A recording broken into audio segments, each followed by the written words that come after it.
All right, let's just dive right into this explainer and map out the fundamental landscape of our daily existence.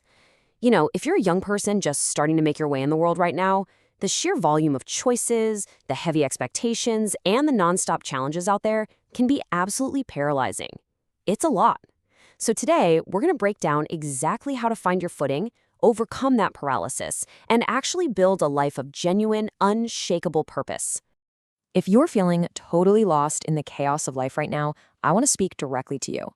It is incredibly common to feel adrift, anxious, and just overwhelmed by a world that seems to demand absolutely everything from you while literally offering zero instruction manual in return. But hear me out on this. You don't have to stay stuck there. There is absolutely a way out, and it starts with understanding the very structure of reality itself. Now, what's genuinely fascinating about Jordan Peterson's 12 Rules for Life is how we can take its dense, sometimes overwhelming philosophical and psychological concepts and distill them down into a highly actionable guide. Think of this not just as some dusty, abstract theory, but as a practical, step-by-step map for your own personal hero's journey. We're going to simplify these profound ideas so you can literally put them to use today. So think of it like this. We are all constantly suspended between two massive competing forces: order and chaos. Order is the known. It's your daily routine, your predictable social structures. You can kind of think of it as the peaceful, super safe Shire from Lord of the Rings. Chaos, on the flip side, is the unknown.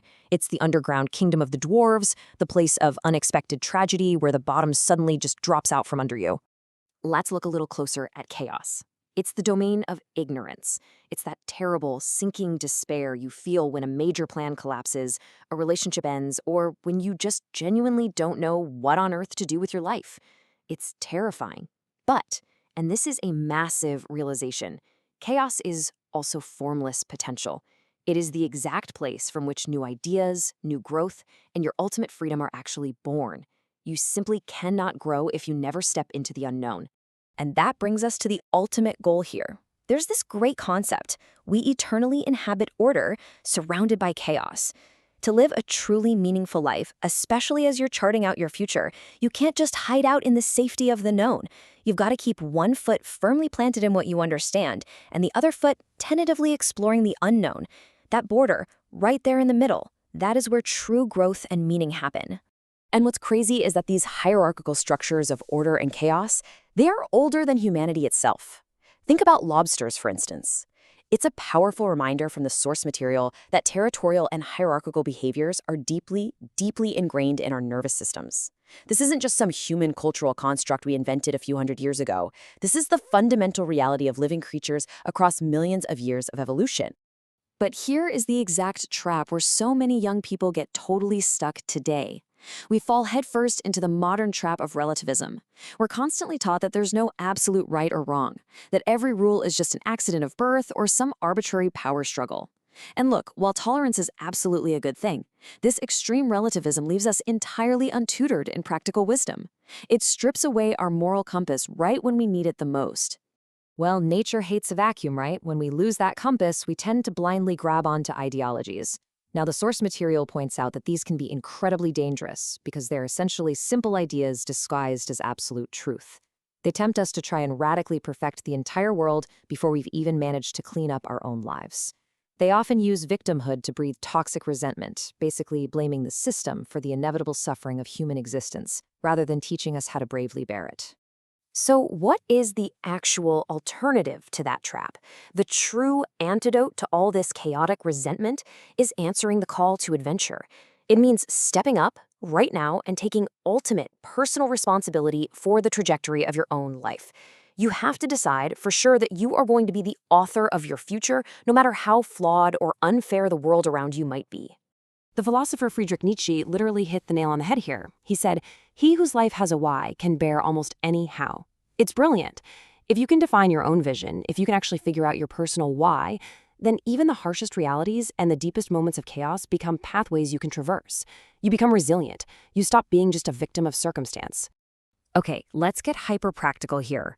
We need to talk about the immediate steps to conquer chaos, starting right at home. We gotta scale this massive philosophical concept down to the micro level. It's simple, really.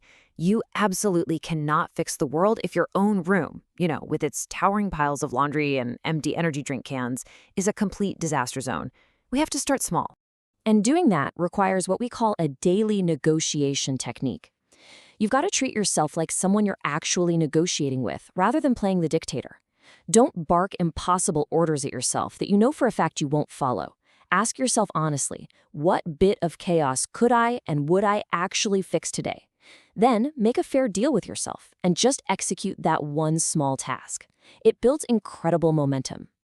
Which brings us to a huge foundational rule. Set your house in perfect order before you criticize the world. Honestly, we have to stop pointing fingers at everything wrong with society and start stopping what we personally know to be wrong in our own daily actions. Clean up your own life first. It is literally the single most powerful, transformative thing you can do for yourself and, by extension, for society. There's a reason we have powerful, ancient art depicting the ultimate tragedy of existence. It represents the absolute necessity of accepting the heavy burden of life. Life contains inevitable tragedy and suffering. We all know that. But when you confront that reality voluntarily, when you actually shoulder your share of the load rather than hiding from it, you purify your spirit. You give yourself the raw strength to aim skyward despite the darkness. And by accepting that burden, it completely shifts our entire mindset. We move away from constantly seeking those short-term, easy fixes, and instead we start pursuing a beautifully orchestrated symphony of being. We really need to aim for meaning over expedience. Because think about it, expedience is just following blind impulse. It's narrow, it's selfish, and it really only works for the moment. Meaning, however, is what emerges when your impulses are regulated and aimed at the highest possible good. Meaning is that perfect, beautiful balance between the chaos of transformation and the discipline of pristine order. It is the ultimate compass for a young person's life. To really ground this, let's bring these massive philosophical concepts down to a super practical story of personal transformation. If you're sitting there wondering how on earth to even begin, understand this. You do not need to start with a massive, world-altering triumph. You just need to start. Small actions done well stack up into incredible life changes. There's this great story in the source material about a young guy dealing with severe chaos and extreme social isolation. He didn't try to go out and change the world. He just took a lowly job as a dishwasher. But here's the catch. He decided to do it perfectly, with absolute humility. And through that simple act of creating order out of dirty dishes, he earned his independence, he confronted his social anxiety, and ultimately he conquered his personal chaos. That is the true power of starting small. So I'm going to leave you with one final, vital question to think about. What bit of chaos will you eradicate at home tonight? Seriously, don't wait for tomorrow. Look around your room, look at your daily habits, and find just one small thing you can put right today.